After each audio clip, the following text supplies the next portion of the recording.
In the quiet, rolling hills of the English countryside, specifically within the clandestine grounds of a requisitioned estate in Hertfordshire, a group of British engineers and artisans were engaged in a peculiar form of alchemy. Their workbench was not covered in blueprints for heavy tanks or advanced radar systems, but rather what appeared to be mundane, dirty lumps of coal. To the untrained eye, these black, jagged rocks were indistinguishable from the fuel that powered the hearths of London or the locomotives of the Midlands. However, this was a deception of the highest order. A masterclass in camouflage designed by the Special Operations Executive. These were not lumps of fuel, but precision-engineered explosive devices. Weapons designed to look so perfectly ordinary that a German stoker would shovel them directly into a locomotive firebox without a second thought. The brilliance of the device lay in its simplicity and its terrifying intimacy. The moment that fake coal hit the roaring flames, it would not burn, but detonate, rupturing the pressurized boiler and transforming a powerful engine of war into a twisted wreck of superheated metal. There would be no evidence left behind, no ticking clock found in the rubble, just another mysterious explosion that German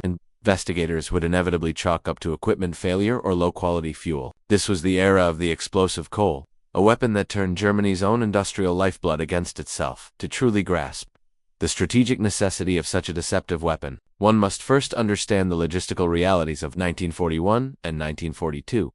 By this stage in the conflict, the Third Reich had expanded its dominion across the vast majority of continental Europe. The swastika flew from the Atlantic coast of France to the frozen approaches of Moscow, covering an immense geographical area that required constant reinforcement and supply. The arteries of this sprawling empire were the railways. The Deutsche Reichsbahn, along with the captured railway networks of France, Poland, and the Low Countries, moved almost everything the German war machine required to function. Troops, heavy tanks, artillery, ammunition, food, and fuel were all transported by rail. Road transport was inefficient and consumed petroleum, a resource Germany was desperately short of and needed to reserve for its panzers and Luft. Railways, however, consumed coal, and coal was an abundant resource in occupied Europe. This heavy dependency created a singular, massive vulnerability. If the Allies could destroy enough locomotives, they could induce a logistical cardiac arrest within the German military. However, recognizing a vulnerability and successfully exploiting it were two very different challenges. Locomotives were surprisingly difficult targets to eliminate with conventional sabotage methods. While blowing up a railway track was relatively easy, the Germans had become incredibly efficient at repairs, often replacing damaged rails and sleepers within 24 hours.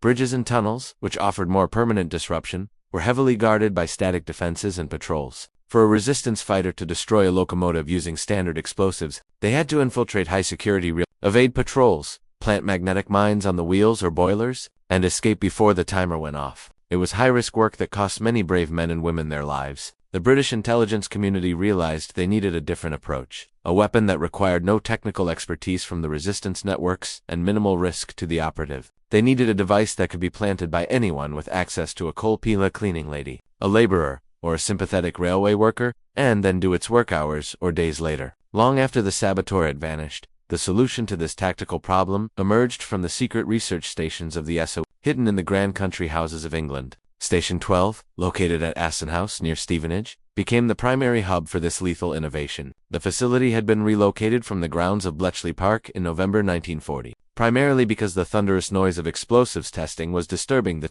concentration of the codebreakers working on Enigma next door. Under the command of Colonel Leslie Wood, Station 12 transformed into the SOE's premier weapons factory. While the station produced millions of time-pencil detonators and tens of thousands of limpet mines during the war, the explosive coal remained one of its most ingenious and complex products. The technical requirements for the device were deceptively difficult to meet. The fake coal had to be robust enough to survive being tossed onto a coal tender from a chute, shoveled by a rough stoker, and jostled in a moving train without breaking apart or detonating prematurely. Yet, it also had to be sensitive enough to explode reliably and instantly the moment it was exposed to the intense heat of the firebox. The engineering breakthrough relied on a sophisticated combination of plastic explosives and artistic camouflage. Inside each device was approximately 1/4 pound of Nobel 88 plastic explosive. This was a specialized substance, green and putty-like, with a faint sweet odor of almonds, developed by Nobel Chemicals Limited specifically for sabotage operations. Unlike rigid explosives, Nobel 88 could be molded, making it ideal for irregular shapes. This charge was paired with a number 27 detonator and a heat-sensitive fuse. The mechanism was elegant in its lethality. As the coal entered the firebox, the exterior would heat up, igniting the fuse which would then trigger the detonator and the main charge. While a quarter-pound of explosive might seem small, the physics of the environment magnified its power exponentially. The explosion wasn't intended to blow the train off the tracks by itself. Rather, it was designed to rupture the boiler. A steam locomotive boiler operates at several hundred pounds per square inch of pressure. Breaching that vessel results in a catastrophic release of expanding steam, effectively causing the locomotive to tear itself apart from the inside out.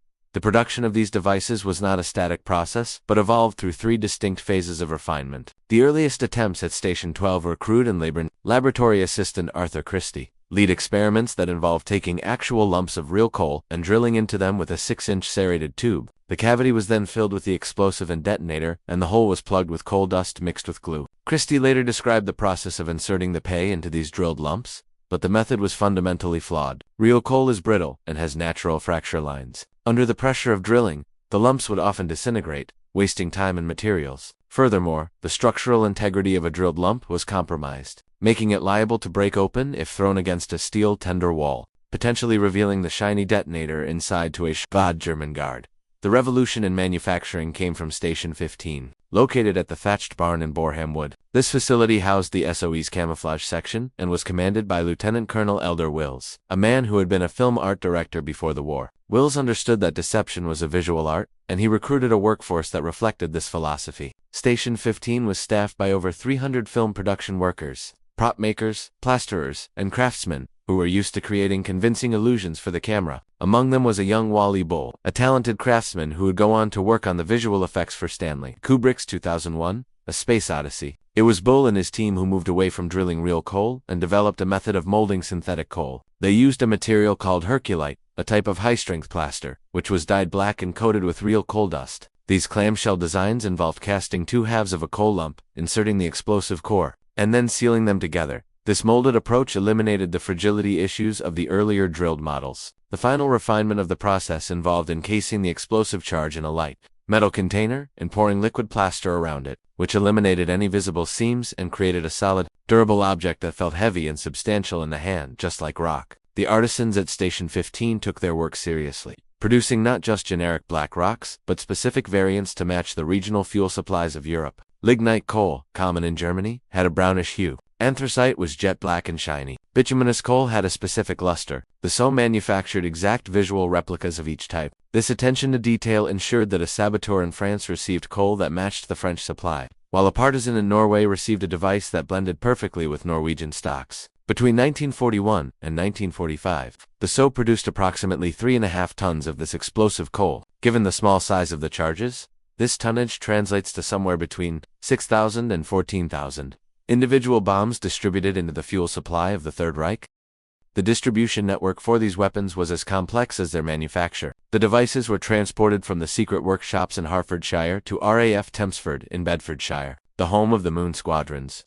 Number 138 and Number 161 squadrons flew Halifax, Stirling, and Lysander aircraft on perilous sorties over occupied Europe. Flying low to avoid radar and navigating by moonlight, these pilots dropped canisters of supplies to waiting resistance cells in fields across France, Belgium, Norway, Poland, and the Balkans. By the end of the war, these squadrons had flown over 13,500 sorties. The French resistance received the lion's share of the sabotage material, but the weapon was widely proliferated. In Yugoslavia, the partisans led by Josip Broz Tito found the explosive coal particularly valuable. Their war was mobile and brutal, and they constantly targeted the German railway lines that snaked through the rugged Balkan terrain. The ability to destroy a locomotive without engaging in a firefight was a massive tactical advantage for the guerrilla fighters.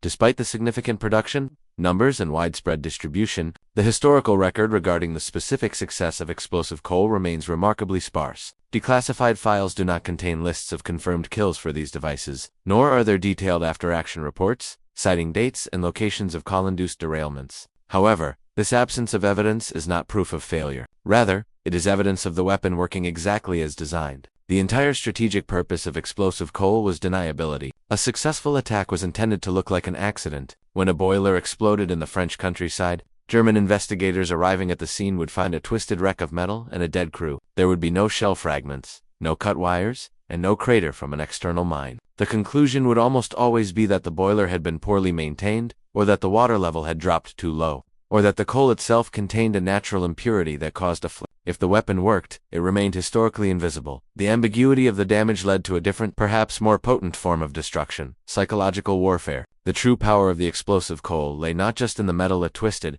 but in the fear it instilled. Once intelligence reports and rumors began to circulate that the British were seeding coal piles with explosives, the German military faced an impossible dilemma. The sheer volume of coal used by the Reichsbahn and the German Navy was staggering. Millions of tons of fuel were moving across the continent daily. To guarantee safety, the Germans would have to inspect every single lump of coal, a task that was physically impossible without bringing the entire logistics network to a standstill. The alternative was to accept the risk that any journey could end in a random, fiery death.